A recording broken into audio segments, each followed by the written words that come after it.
자, 이제 하나님 말씀을 듣겠습니다. 오늘도 고심하면서 준비한 유머 하나를 하고 그리고 말씀을 시작하겠습니다.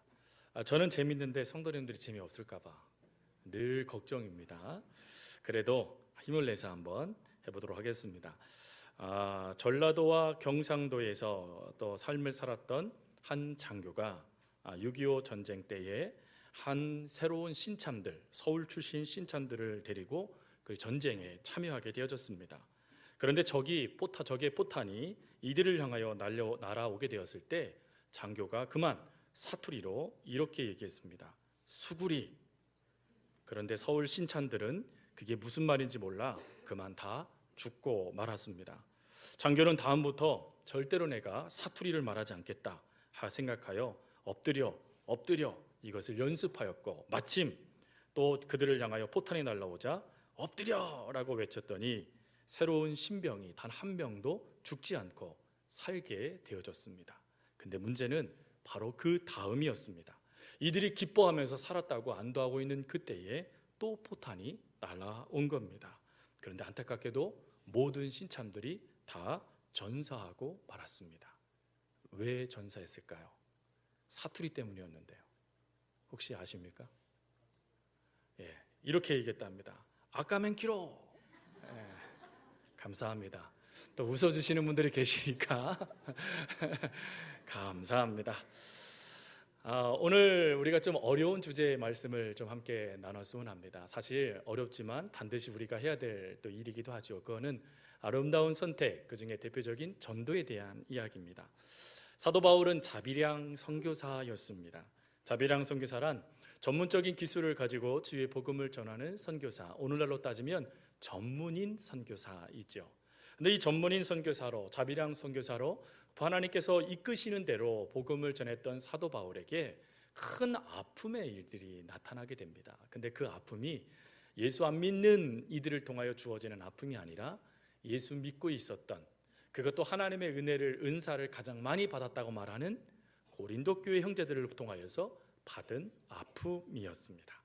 당시 헬라 문화권에서는 철학자들이 그들의 삶을 어떻게 생계를 유지했냐면, 그들이 철학적인 높은 지식을 그의 제자들에게 가르치면 제자들은 그 가르침과 그리고 그걸 통해서 배운 그 은혜를 수업료라는 걸 통하여서 스승에게 바치게 되어졌습니다. 그래서 유능한 스승일수록 수많은 제자들을 거느리게 되어졌고, 또 수많은 거느렸던 제자들은 수업료라는 감사의 마음을 선생님께 바치게 되어져서 그 선생님께 바쳤던 그 수업료가 많으면 많을수록 위대한 스승이라고 인정받았던 시대였습니다. 하지만 스승이 없다면, 제자가 없다면 이 스승은 자신의 육체적인 노동을 통하여서 돈이라는 생계를 유지해 나가야 됐기 때문에 조금 부족한 사람이라는 말을 듣게 되어졌죠.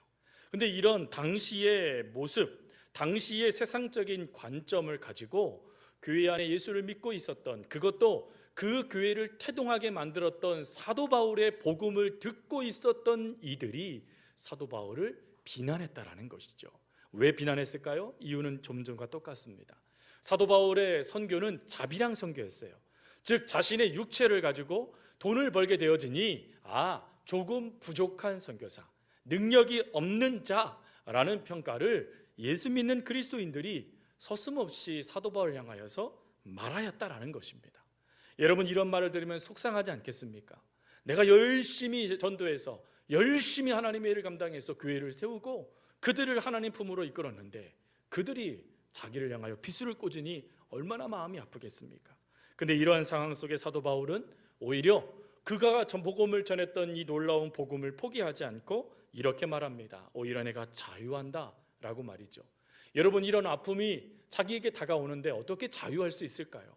더군다나 거기서 끝나지 않고 자기는 기쁘다라고 말합니다. 근데 그 기쁨의 이유가 무엇이냐면, 어떻게 하든지 간에 예수님만 증거될 수 있다면 내가 설령 비난을 받고 내가 설령 사람들에게 조롱을 받는다 할지라도, 그리고 그들의 세상적인 관점에 부족한 자, 에이 연약하네 라는 말을 들어도 나는 그래도 주님만 증거될 수 있으면 그것으로 나는 기뻐한다라고 고백을 해요. 거기서 끝나지 않고요. 그 다음에 16절에 이렇게 말합니다. 내가 자랑할 것이라는 말이죠. 여기서 이 자랑하다라는 이 뜻은 무엇이냐면 내가 열심히 일하여 얻은 그 모든 것이, 되어진 그 모든 것이 내 기쁨이 되는 것이라는 것을 말합니다. 즉 사도 바울이 교회를 세우고 사도 바울이 수많은 사람들의 복음을 전하여 그들을 하나님께로 이끈 그 수많은 것이 자신의 자랑이지 않습니까?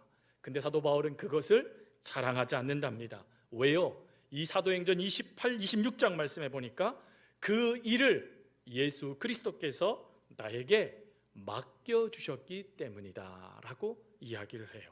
즉 모든 상황이 자기를 향하여 어렵게 다가온다 할지라도 나는 주님을 위해서 이 일을 감당할 수 있다면, 그리고 주께서 나에게 맡기신 이 사명을 걷어가지지 않으신다라면 나는 최선을 다하여 주의 복음을 전하는 일에 나는 매진하겠습니다. 이것이 나의 기쁨이 되겠습니다 라고 하며 흔들림 없이 주의 복음을 전하게 되어집니다.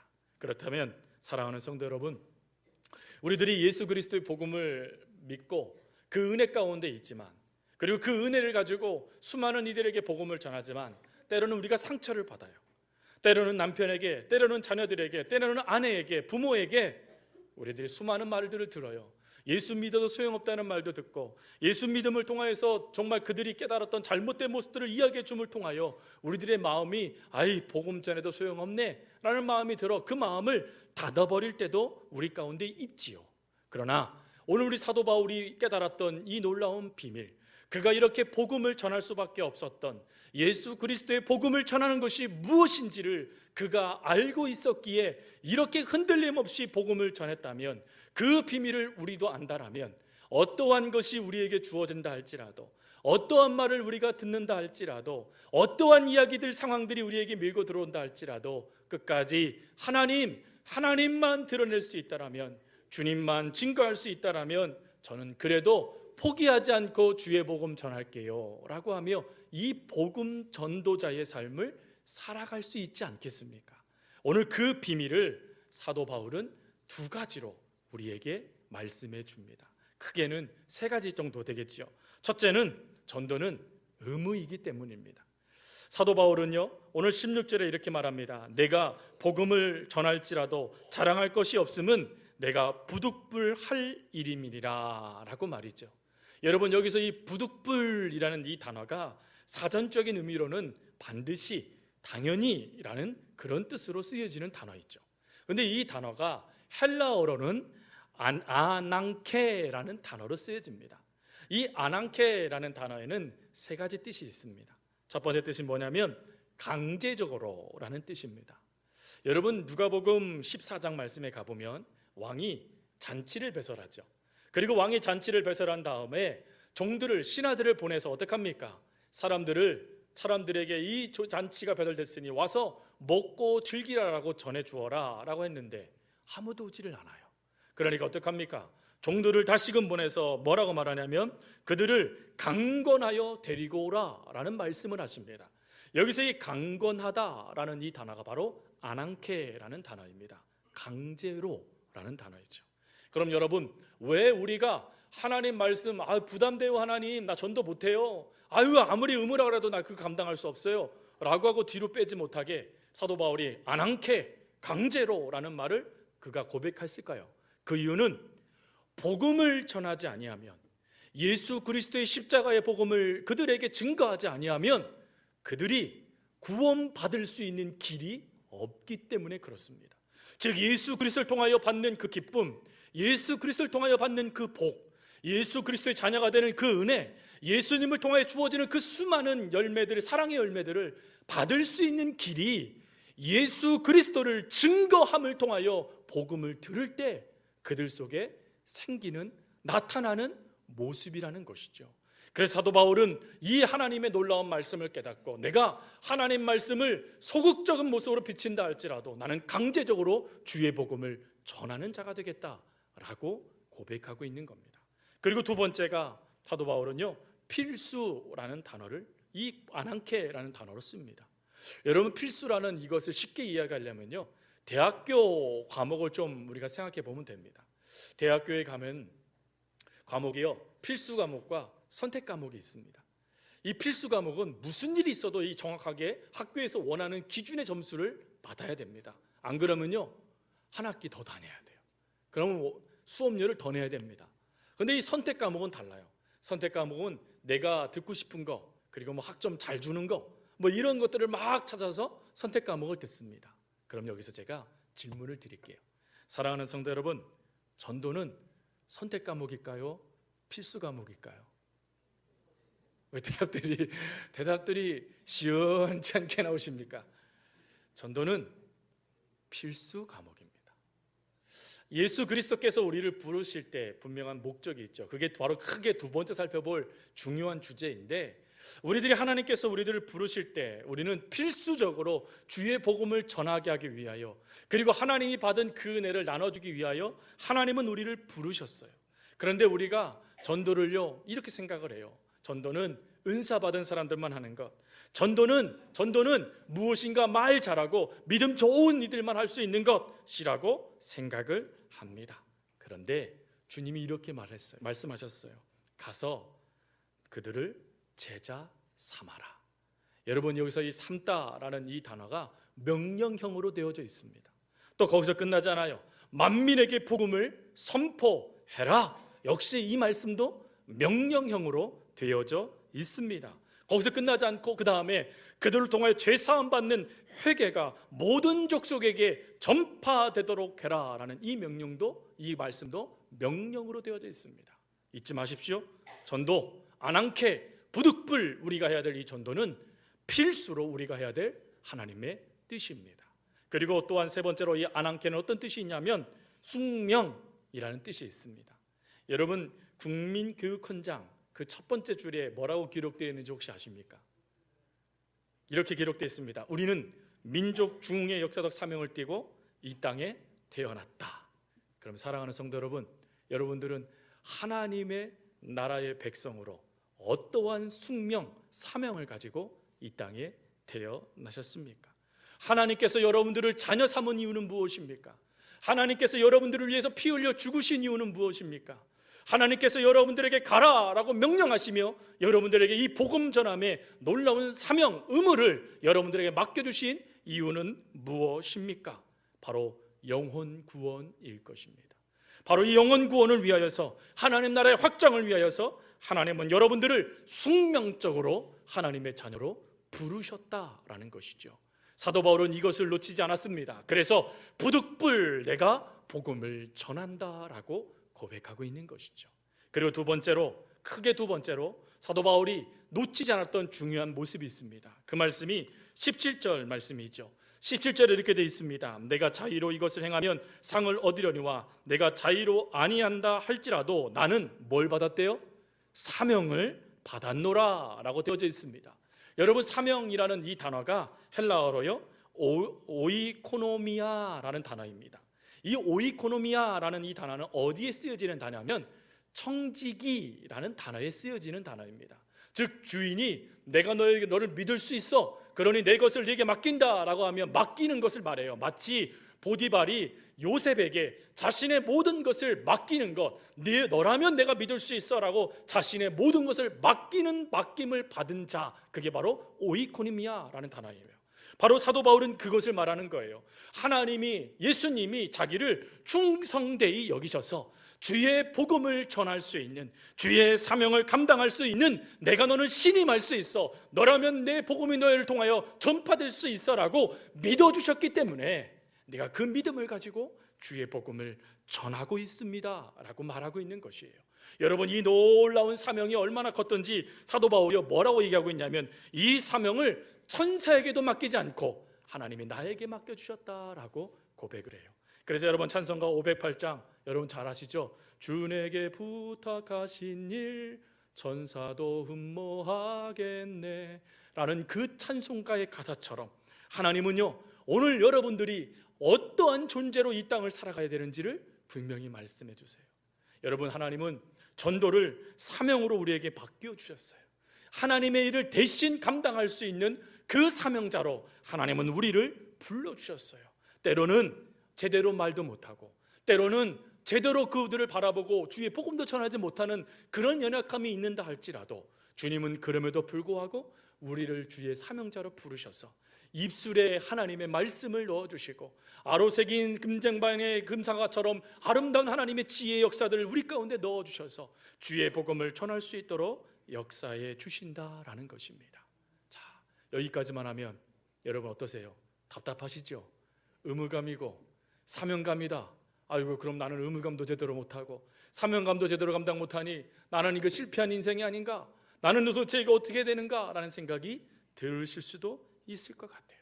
근데 여러분, 의무와 사명, 이 두 가지를 움직일 수 있는 키워드가 있습니다. 우리가 의무적으로 그리고 사명감을 가지고 주의 복음을 전함에 있어서 우리가 반드시 놓치지 말아야 될 것이 있는데, 그것이 무엇이냐면 바로 사랑이라는 것이죠. 사도 바울이요, 복음을 전하기 위해서 몇 년간 주의 복음을 붙잡고 살았을 거라 생각하십니까? 다메섹에서 하나님께서 사도 바울을 부르시고 1차 세계전도 여행을 떠나 그리고 로마에서 마지막 순교를 하는 그 시점까지 자그마치 20년 동안 사도 바울은 주의 복음을 전했습니다. 그가 발로 그리고 배를 타고 움직였던 거리가 어느 정도라고 생각하십니까? 마지막 그가 생을 다하는 그 순간까지 그가 걸었던 그 노정을 거리로 그리고 배를 통하여 했던 그 거리를 찾던 많은 분들이 이렇게 말합니다. 대략 2만 킬로미터. 여러분, 2만 킬로미터나 되는 그 엄청난 거리를 사도 바울이 두 발로 걸었어요. 아니, 어떻게 그에게 능력이 있었어요? 그가 열심히 걸을 수 있는 두 다리가 있었어요? 그가 하나님을 감당할 수 있는 능력이 있었어요? 아니요, 하나님의 사랑을 깨달았기 때문입니다. 자기 죄인 중에 괴수, 죽을 수밖에 없는 자기를 사랑하셨던 하나님의 사랑이 무엇인지를 깨달았기 때문에 그 사랑을 내가 어떻게 하면 조금이라도 갚을 수 있을까? 내가 이 놀라운 사랑을 어떻게 하면 조금이라도 하나님의 그 사랑에 내가 조금이라도 반응할 수 있을까? 그거를 고민하며 기쁨으로 발을 내딛었기 때문에 마지막까지 그가 하나님의 이 놀라운 사명을 감당할 수 있었던 것입니다. 사랑하는 성도 여러분, 하나님을 사랑하십니까? 여러분, 하나님을 사랑하신다는 말씀을 여러분 아멘 하셨잖아요. 그러면 그 아멘 하신 대로 사랑하는 마음으로 전도를 의무로, 전도를 사명감으로 멈춰버리지 마시고 사랑하는 마음으로 그 전도에 동참하십시오. 그러면 그 사랑을 통하여서 내 속에, 우리 속에 계신 예수님의 놀라운 능력이 여러분들을 통하여 세상으로 흘러들어갈 겁니다. 우리는 주의 사랑을 전하는 사랑의 사도들이에요. 그러므로 이 사랑을 많은 이들에게 흘려보낼 수 있는 은혜가 저와 여러분 가운데 있기를 바랍니다. 이렇게 우리가 전도를 통하여 사랑을 흘려보냈을 때, 성경 말씀에 벼 70인의 전도자들이 파견되어졌을 때 그들 가운데 뭐가 넘쳤는지 아십니까? 기쁨이 넘쳤다라고 성경은 고백합니다. 여러분, 기쁘길 원하십니까? 여러분, 기뻐하길 원하십니까? 그렇다면 사랑하는 마음으로 전도에 동참하십시오. 그러면 여러분 속에 하나님 주시는 기쁨이 넘칠 줄 저는 믿습니다. 또한 성령의 충만함은 어떻습니까? 사도 바울이 주의 복음을 전할 때 하나님께서 그가 발을 내디딜 때마다 주의 복음을 전하는 그 순간마다 성령의 능력을 더하셨습니다. 성령의 충만함을 받고 싶고 성령의 능력을 갈망하십니까? 그러면 사랑하는 마음을 가지고 하나님의 전도의 발을 내디디십시오. 그러면 성령은 충만함 가운데 여러분들에게 역사하실 거예요. 그럼 성령의 충만함을 통하여 여러분들은 하나님의 사도로 온전히 세워져 가실 겁니다. 그것뿐만인지 아십니까? 오늘 사도 바울은 뭐라고 말하고 있냐면 상급이 있다라고 말합니다. 하나님께서 우리에게 예비하신 상급, 영원한 별과 같이 빛나는 상급, 그리고 하나님 나라에서 영원한 영광의 면류관, 생명의 면류관을 받아 주님과 왕노릇 할 수 있는 이 놀라운 복을 하나님께서 사랑함으로 주의 복음을 전하는 자들에게 허락하시겠다라고 말씀해 주셨어요. 사랑하는 성도 여러분, 이 놀라운 첫걸음에 우리가 함께 팔을 띄어야 되지 않겠습니까? 나 혼자서는 안 됩니다. 옆에 있는, 앞뒤에 있는 믿음의 동무들과 함께 그 팔을 띄어나갈 때 하나님은 의무감으로, 하나님은 사명감으로 멈추지 않도록 역사하셔서 오히려 우리가 사랑으로 계속해서 반응하는 주의 자녀로 만들어 주실 것이며, 그 사랑을 받은 이들이 하나님의 사랑을 깨달아 하나님께로 돌아오는 놀라운 역사들이 사랑의 열매로 맺혀질 겁니다. 그 은혜에 동참해야 되지 않겠습니까? 그 은혜에, 사랑의 그 하나님에 반응하며 살아가야 되지 않겠습니까? 여러분, 그것이 우리의 기쁨이 되길 원합니다. 그것이 우리의 사랑이 되길 원합니다. 그것이 우리의 생명이 되길 원합니다. 이 놀라운 역사를 우리가 함께 이룰 수 있기를 하나님은 원하십니다. 우리 말씀을 마무리하면서요, 우리 이 찬양 함께 불렀으면 좋겠어요. 복음을 심었습니다 라는 이 찬양 말이죠. 사실 전도 얘기랑 헌금 얘기하면 성도들이 제일 반응이 없어요. 근데 반드시 해야 될 것들이죠. 근데 오늘 이 말씀, 이 찬송가요, 복음을 심었더니요, 몇 배 맺었는 줄 아십니까? 찬송가에 이 주일학교 제대로 나오신 분들, 이 월반하지 않으신 분들은 이거 다 아시는데 30배. 사랑을 심으면 몇 배요? 60배. 믿음을 심었더니 몇 배요? 100배. 여러분, 이 놀라운 역사를 하나님이 여러분과 저를 통해서 이루실 겁니다. 함께 찬양하겠습니다.